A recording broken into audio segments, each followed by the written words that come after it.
in teaching, they always say, don't hand out the sheets first, because then everyone's going to be looking at the sheets rather than what you're saying. But we're going to have time for both in the time that we have. COVID has broken a lot of things. It's broken us in many, many ways.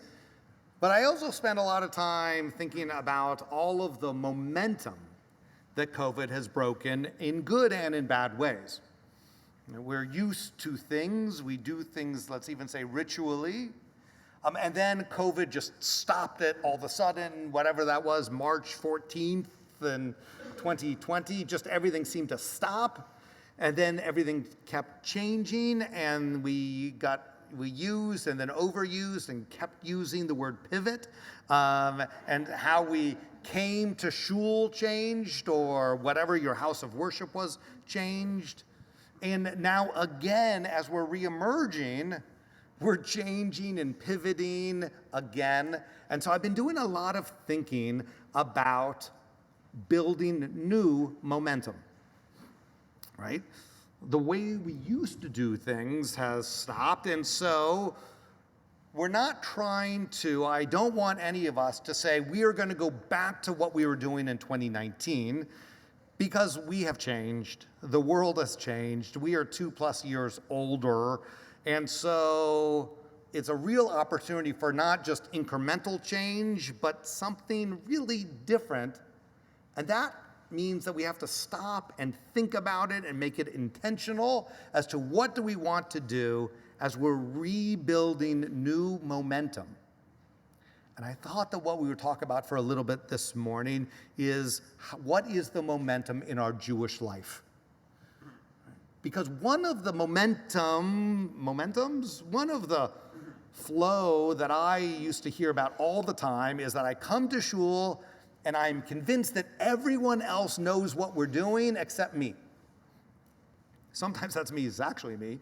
But that everyone else knows what's happening. Everyone's Hebrew's better than mine. Everyone's familiarity of when I'm supposed to stand or kneel. They know the choreography better than I do. And as much as I love the community, I just don't feel in this regard that I fit in. And actually, I see a few nods, you may relate to that, whether it's here at Bethel or whether you're in church attendance or wherever your house of worship is, right? That everyone feels like everyone else knows what's going on, but I'm not quite sure about what it is. So this week, in my Wednesday morning class, which people are welcome to join. We do it on Zoom, so wherever you are, if you're traveling or wherever you happen to be, at 9:30 Wednesday morning. Right now we've been studying Maimonides' Mishnah Torah, and it's been fascinating, really inspiring. We came across this text, and I thought this was a perfect text to start us talking about where to begin as we're creating new momentum in our Jewish life.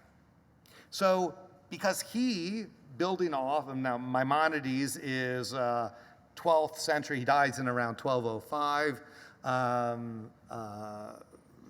hugely famous, hugely influential rabbinic commentator. And he asked the same question that I'm asking now. And he's building off of the Talmud and rabbis before him. And you know all of this, it's hidden in plain sight. But I want you to bring your ability to ask questions to two simple things that are right before us. So he asks the question, at what age is a father obligated to teach his child Torah? He actually says son, but we decided in class we wanted to expand the gender discussion. So when the child begins to speak, the father should teach the child these verses. And we've also expanded it to include mothers as well, or just parents as well. So here are the two verses that Maimonides says you should teach, and you know them already and may not even know that you know them. So, Torah tziva lanu Moshe morasha kehilat Yaakov. The Torah that Moses commanded us is a legacy for the congregation of Jacob. You're like, I know that? That sounds like a random verse. But if you put a melody to it, then you're like, I know those words. I didn't know what that meant. I just sing it because everyone seems to sing it. Torah, Torah, Torah, Torah, Torah, Torah, tziva lanu Moshe, Torah. Torah tziva lanu Moshe. Now here's the part where you just mumble because you're not really sure exactly what the words are, right? But here it is. It's on the sheet. Morasha kehilat Yaakov, Morasha kehilat Yaakov, Morasha kehilat Yaakov, Torah tziva lanu Moshe. Excellent. I just heard you sing it 7 minutes ago. Right, so I know that you know it. Maimonides says this is what one of the verses that we should teach our child as soon as they're able to speak and to engage. So my first, and the second one, Shama Yisrael Adonai, Adonai. You guys are scholars.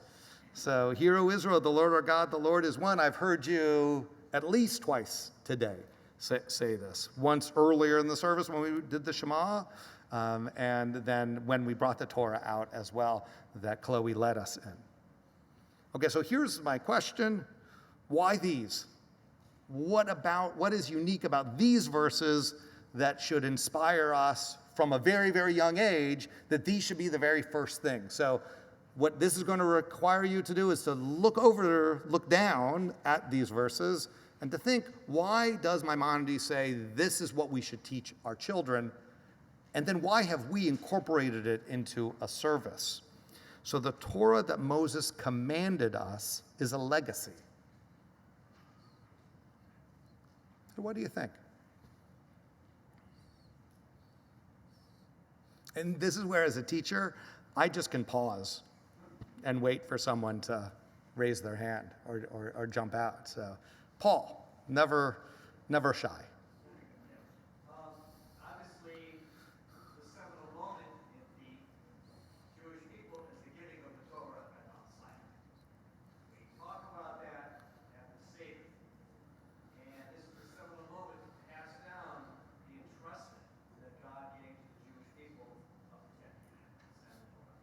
So that the Torah that Moses commanded us is a legacy. We have a whole holiday of Shavuot related to this, dedicated to this experience. This is at Mount Sinai, and that it's a legacy. What does it mean that it's a legacy?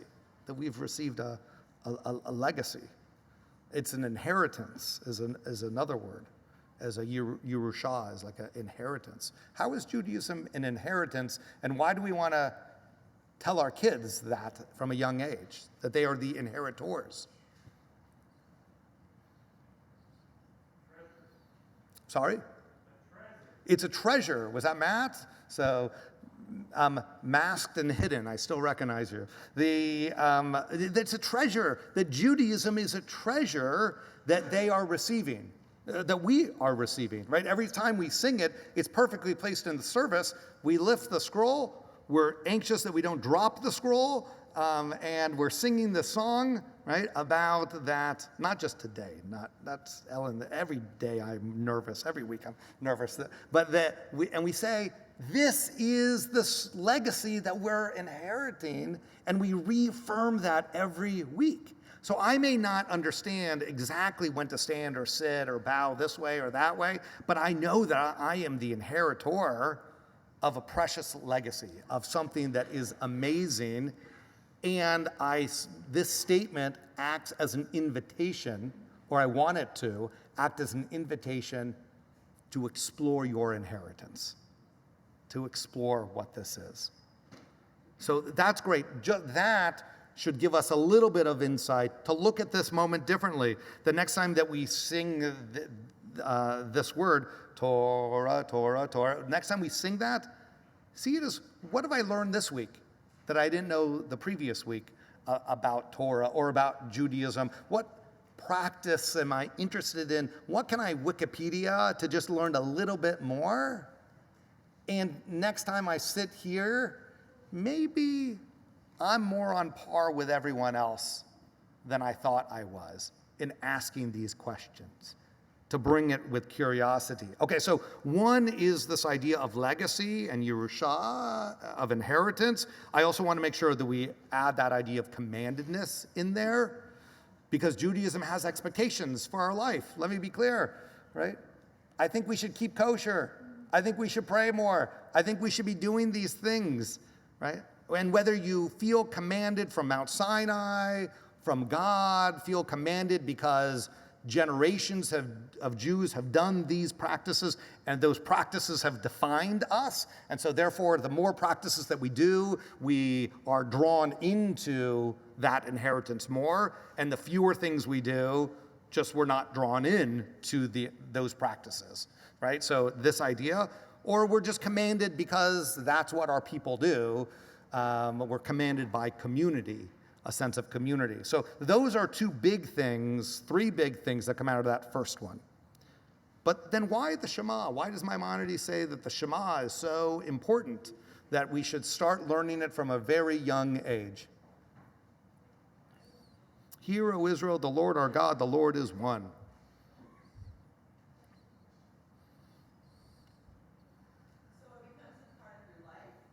So it becomes part of our life, exactly. Excellent. So that just the conversation about God and faith is just part of our life. Because again, one of the things, we've all gone to a lot of school, right? We've gone to a lot of school. And people have said that schooling has sort of taken out, it's been trained out of us, the experience of awe, A-W-E. Right? We're so analytical, whether it was medical school or law school or education school or master's degrees or college or high school. Like all we do is we just make people think in a narrower and narrower way and forget the sense of awe and of curiosity. Obviously, some of the best teachers that we have, and I see it all the time in our preschool, are the ones that draw out curiosity in the students, whether they're the little kids or the great professors that you've had in your life. So starting from the presumption of faith, of having a relationship with God, before it gets trained out of us, is an amazing place to start the conversation. And then Maimonides says afterwards, the parent should teach their child these verses and a few other verses as well until the child is 6 or 7, depending on their health, which I think it means depending on their intellectual capability, at which time he should take them to a teacher of young children, right? After that, it's not your job as a parent to do everything, but it's your job to put the team together around your child, to keep these conversations going, to make them feel that they have received an inheritance that is worthwhile and rich and beautiful. Today in Amor, we talked about all of these holidays that were taking place. That's part of our inheritance, to make sure that we're celebrating and recognizing the holidays in your home, however it is, and maybe every year to do it a little bit more, whatever more means, than you did last year. Right? Not less, but more. That's what we have to do as Jews. Simply to be okay with not being at the destiny, but very much on the journey of learning more, of asking questions more, of being okay with not being the smartest person in the room, of knowing every jot and tittle of rabbinic practice. That's okay. Even though generally in our day life we get paid to be the expert, right? If you're a doctor, you're expected to know, to be the smartest person in that examination room, to know what to do. Or if you're a lawyer or an accountant or pick your profession, people are comfortable being experts. And then they come to shul and they're not experts. But we are part of a community. And that's the place to begin, to learn, to experience, and to grow And that is how we'll grow into this inheritance that we treasure so much. Shabbat Shalom. Shabbat Shalom.